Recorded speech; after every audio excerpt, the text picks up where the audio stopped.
Hey lovely sexy hobby people, welcome to today's video, which is Dungeons & Dragons Adventurer, the next delivery. So we got 15, 16, 17, 18 and our Dungeon Master screen. So let's have a quick squiz at 15 and then we'll have a look at our Dungeon Master screen, shall we?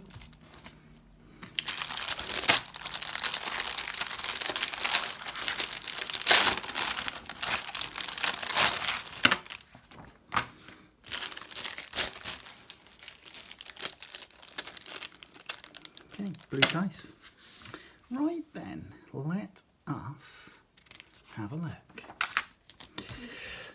Challenge ratings. Multiple monsters. A monster's challenge rating is a number that helps the DM understand how hard it will be for their characters to defeat it in combat. As we saw in challenge ratings single encounters, it's possible for a DM to create a difficult but not impossible combat encounter for a party of characters using the challenge rating system. This uses the characters' levels to determine the type of creature a DM can pit against them in battle. Our previous advice explained how to build a combat encounter using a single powerful opponent. If your encounter features multiple monsters, balancing it is a little different. So there you go. Choose your foes.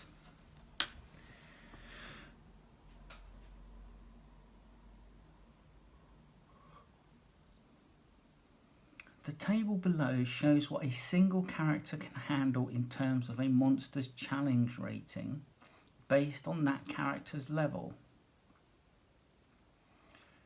So first level, challenge rating 1/8, 1/4, 1/2, 1, 2, 3, 4, 5, 6. So 1 of 2, 1 of 1, 3, 1, 5, 1. The first number in each expression is the number of characters of a given level. The second number explains how many monsters of the listed challenge rating those characters are equivalent to.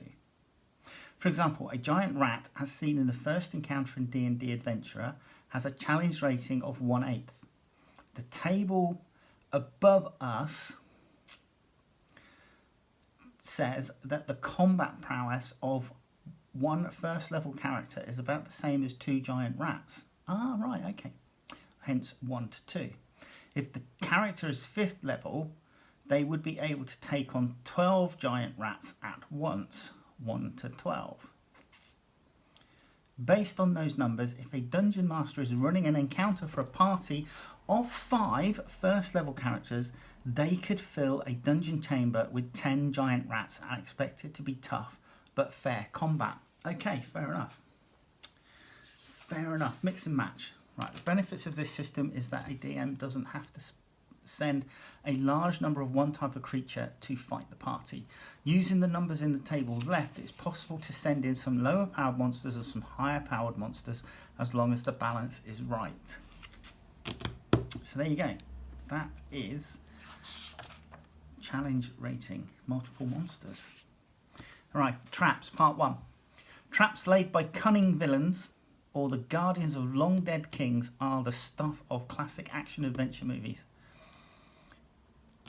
Learn all about these obstacles which can ensnare, hinder or kill an unwitting party. Yeah, traps are a bit of a bane, so you just need to be careful. We currently have a ship and we have a number of people on that ship, and I'm not going to lie, we have sometimes taken members of our crew with us as A, backup, and B, sacrificial offerings if there's a chance we're going to be going down long dark corridors or like trying to open potentially booby trap doors. So yeah. Our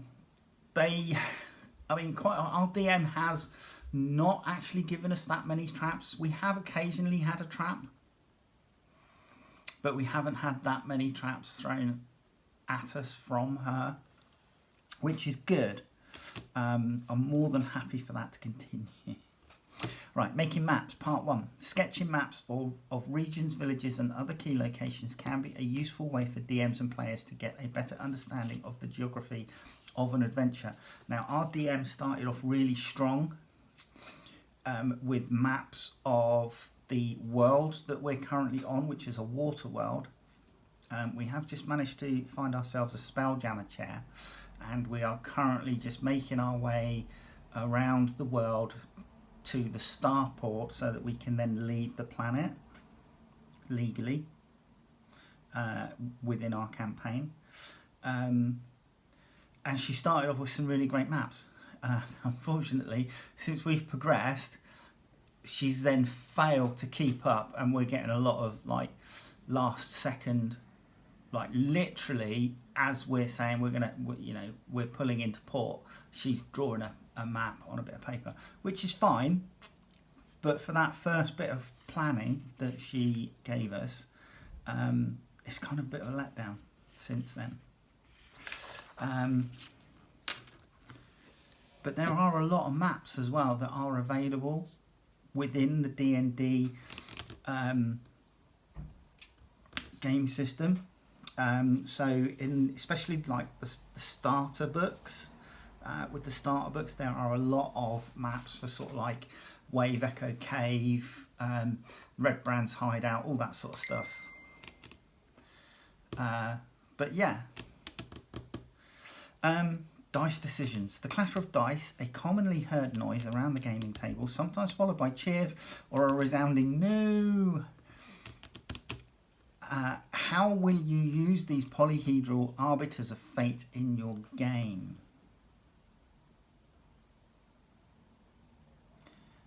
So this is sage advice for the DM.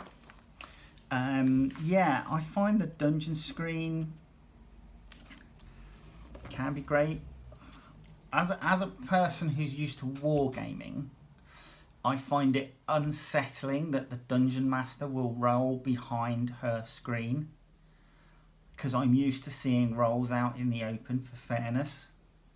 But I also understand that it may well be that maybe on occasion, in order to keep an adventure going or to bring something in, or for perhaps something to go our way for a change, she might fudge a dice roll. And I fully understand that. It's just a little unsettling that, I can't, as I said, as a war gamer, I can't see her rolls. It's just a little bit unsettling, as I say. Lifestyles. Your lifestyle in D&D determines your wealth, your social standing, and your chances of being attacked or betrayed. Choosing a lifestyle can be a useful way to flesh out your character's background, as well as determining their approach to life and the way they interact with the world around them. There are 7 main lifestyles you can choose from: wretched, squalid, poor, modest, comfortable, wealthy, and aristocratic. Aside from the wretched option, there are expenses to sustaining each of these lifestyles, covering everything from the type of equipment you buy to your food and lodgings. So there you go. Lifestyle choices. So it's giving you an overview of each of them. So wretched, no money. Squalid, 1 silver piece per day. Poor, 2 silver pieces per day. Modest, 1 gold piece per day. Comfortable, 2 gold pieces per day. Wealthy, 4 gold pieces per day. And aristocratic, 10 gold pieces per day minimum. The lifestyle choices are listed below, along with the daily prices in silver and gold pieces needed to sustain that lifestyle. So there you go. Trinkets, part 1. Your first level character sets off on their adventure, but what do they have in their pockets besides a few coins and a tinderbox? An old key perhaps, or a glass eye? What about a mummified goblin hand? We've just battled a load of zombies and recovered 10 dried zombie hearts. We did sell the last zombie hearts that we came across for a reasonable price, I might add, but I'm wondering if this time we might keep the hold of them. These unusual items are all trinkets, and there are lots of ways to use them in your game.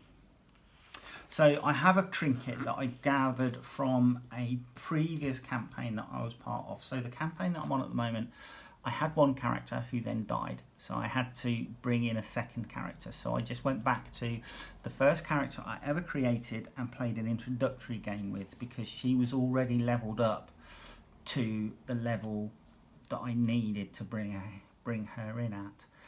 And she has an amulet of Loviatar, which I've kept within her equipment.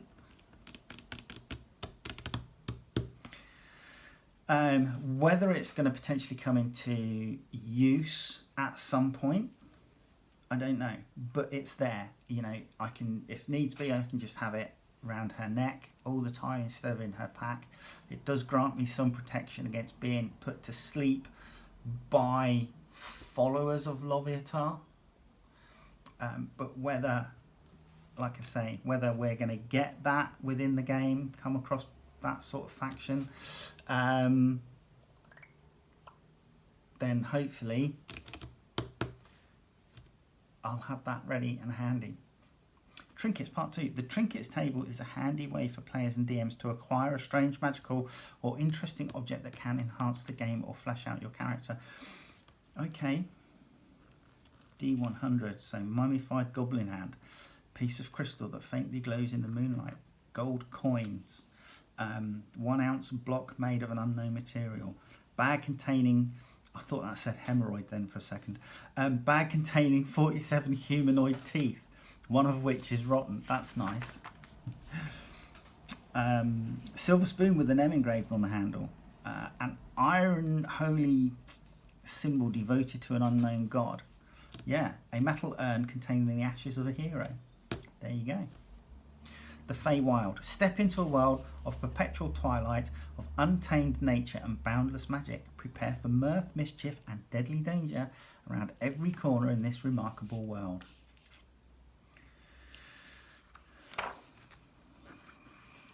So when we first started out on the current adventure that I'm on, we did have a girl with us who was playing a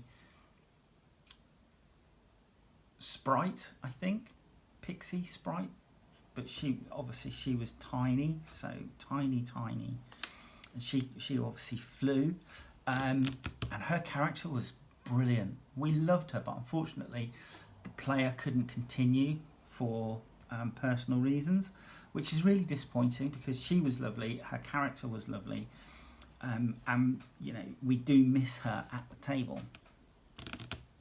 Haunted Tomb of the Dragon Slayer Part 2. Continuing the encounter.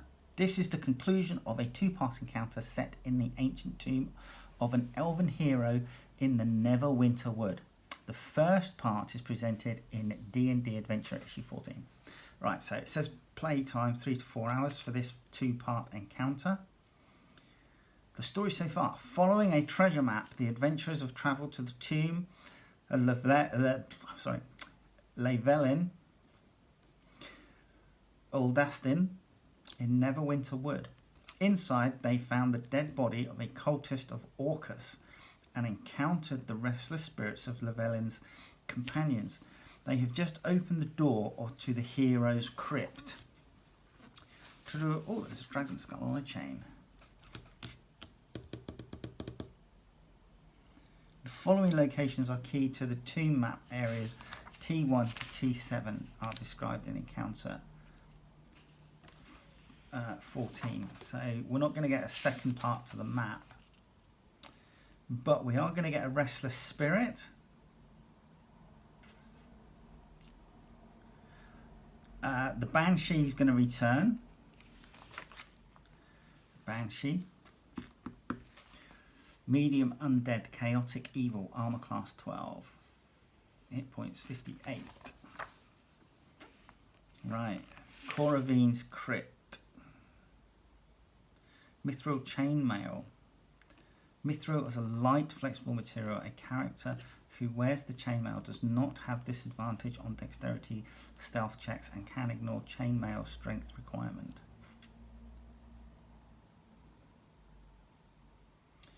So you're going to meet Llewellyn. The event takes place after the character spend 1 full minute in Llewellyn's crypt or disturb his coffin. Read the following. Suddenly a chill grows in the air, absolutely frigidly. I'll re-say that.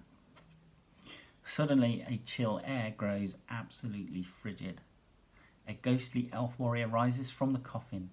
He is dressed in chainmail and armed with a longsword and a shield bearing a tree symbol, and closely resembles the central figure depicted in the murals. Ta-da. Right, so there you go, that's the encounter. Ending the encounter. Once Corvine has been defeated or laid to rest, the characters are free to plunder the tomb and return to Trentor. Back at the Blind Basilisk Inn, a travelling bard asks them if they have any interesting tales to share. Award inspiration if the adventurers recount the true stories of Llewellyn and Corvine. That night they shall share the same dream in which the ghostly spirits of Llewellyn and his companions fade peacefully away. Right, there you go. Let's do the dice in a sec. Let's have a look at the dungeon screen. Do you know what? A lot of people were worried that the dungeon screen was going to be just like a thin card. But this is some solid board here. It looks like it comes in its own little envelope, which is really nice. So here is the envelope. Here is the screen. Look at that. That is nice. I like it.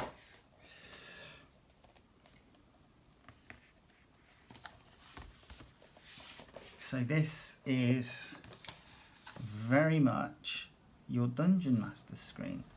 It's got some lovely artwork on it.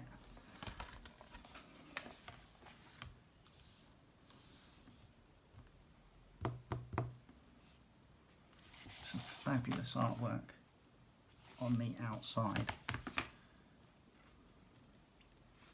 And then obviously the standard info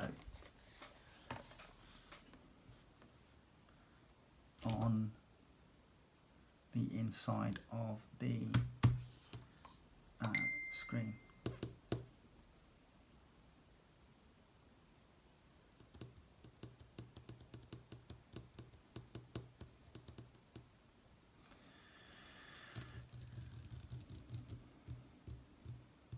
So there we go.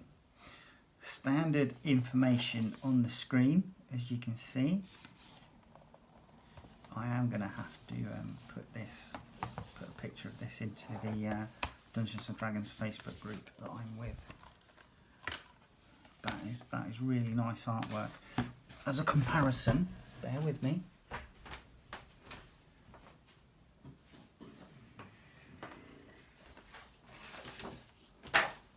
Your standard dungeon screen is this. So here's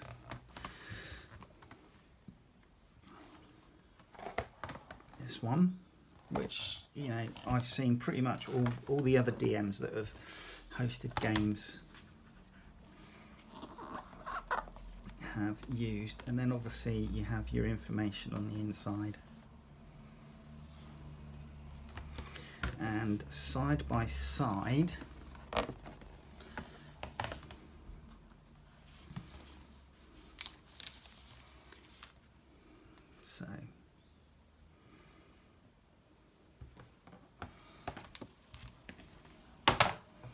so yeah, looking at this, you can see, so conditions there, conditions,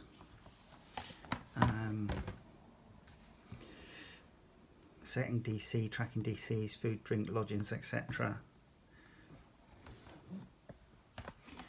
So this is, I would say this is perhaps, some of this is probably set out. I like this, I like on the original. You know, that these are set out like this, but I also quite like this condensed one so that the rest of this information isn't so tightly packed in. And then like your travel pace, etc.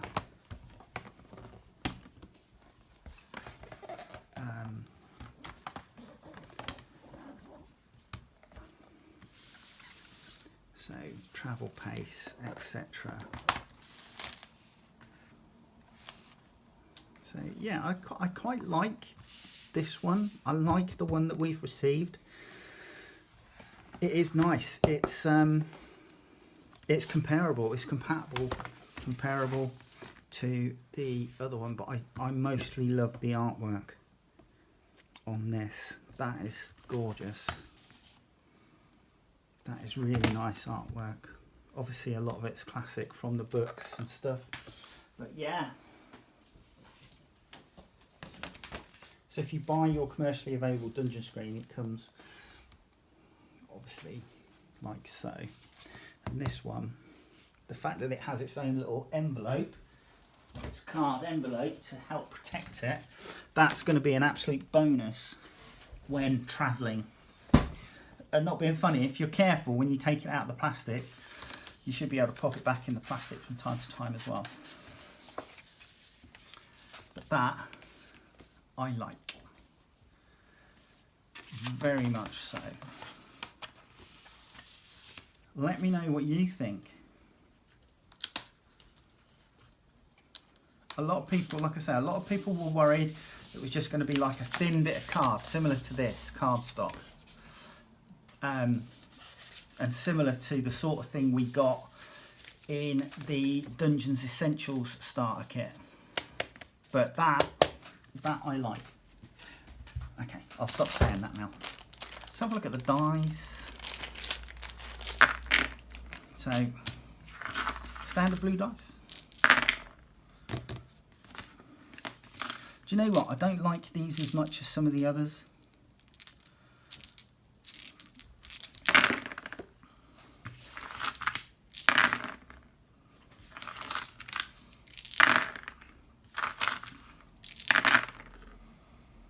See how our D20 rolls. 15, 4, 8, 9, 13, 11, 17, 10, 13, 18, 19, 10. Do you know what? I think I might use it. Despite the fact that I don't like it, I might use it. Right, so hope you enjoyed that. I think, what do we get in the next one? We get some inspiration tokens in our next issue. There you go. That was issue 15. Hope you join me next time. All right, take care. Bye-bye.